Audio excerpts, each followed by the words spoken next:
We'll start off by saying hello. For those of you who don't know me, my name is Skavenski. I've been a member of this church on and off since I was a small child. More on that in a moment. In today's gospel, we hear of John telling how Jesus began to prepare his followers for his death and resurrection. He explained through this parable of wheat how his death might bring life, and prepared them for the tough days ahead. These verses come from John 12. They're just a small part of the overall Easter story.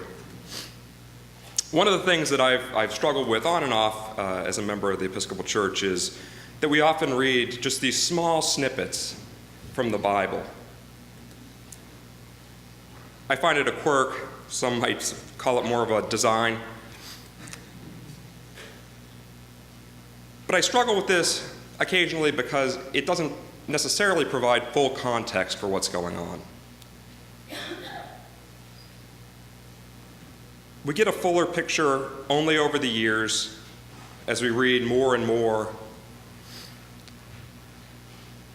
And I struggle often because I lack the broader context. And because it's poor form to lie in church, I often don't remember that context from my youth.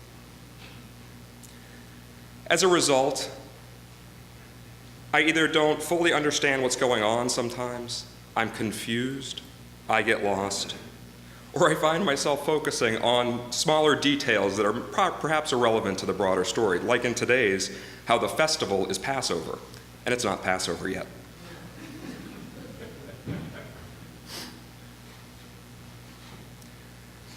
As you know, one of the recurring themes we've been talking about as part of the Vestry and as part of the church is more about welcome, comfort, challenge, and strength. One of the things that, and it's actually one of the things that Chris has spoke at length about, as have other members. One of the things I've taken as my own personal challenge is to understand more about the Bible again. So I took the 10 minutes that I often convinced myself I don't have, and I read it. From John 10 on. I like to set achievable goals. I didn't just read it, I really tried to understand it, and I was glad that I did. What happens is, in this story, it talks about how Jesus travels to Bethany, raises Lazarus, travels back to Ephraim, and then again back to Bethany. And this travel is very tough. He's being very brave here. He travels on his way to Jerusalem for the Passover festival. And it arrives with people laying palms down before him. And this is what we know as Palm Sunday. It's a great story of Jesus on this journey, this inevitable journey. For me, it provided an opportunity to reflect.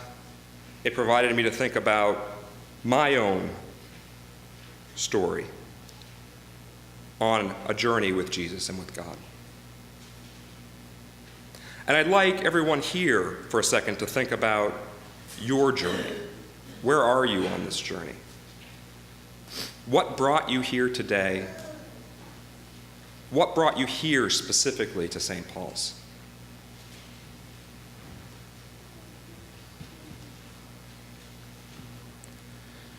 As we continue our journey together, we as a vestry have started to ask questions both of each other and of you. We've asked you how you experience St. Paul's as a place of welcome, comfort, challenge, and strength. And if you're like me, sharing sometimes is hard. Sometimes it's very hard. And we felt, we feel like it's also an appropriate time, or it feels like it's an appropriate point in time to share some of our stories. My journey here has not exactly been what you'd call linear. I actually joined the church when I was about 3 years old, this church, when I was about 3 years old, 4 years old, about the same age as my son. I remember it fondly. It felt full. It felt every bit as vibrant as it did today. In truth, the church was quite a bit smaller at that point in time, even though it was this full. Even this physical room was smaller. There was a big, huge altar in the back. It had a clock on it, and as a child, I remember right about this point in the service every week, it would stop for what seemed like an eternity. The parish hall was much smaller. There was a kitchen in back here with a small door that you could escape out of as a child. The ultimate escape route to get to coffee hour early. It felt full. It felt good. There was a sign out front. It was a white sign in the same shape of the church that proudly announced 2 services each Sunday. Sadly, over time, that sign would become overgrown and decay.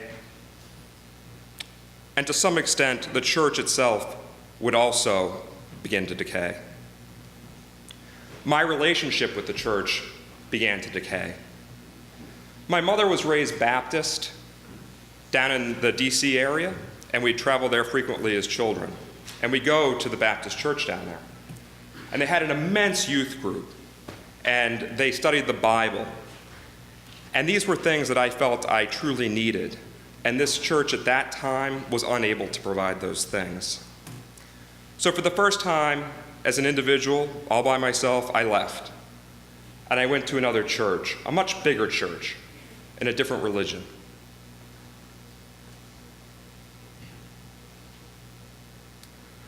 I learned that the Episcopal religion is not the only religion with quirks. And ultimately, I came back.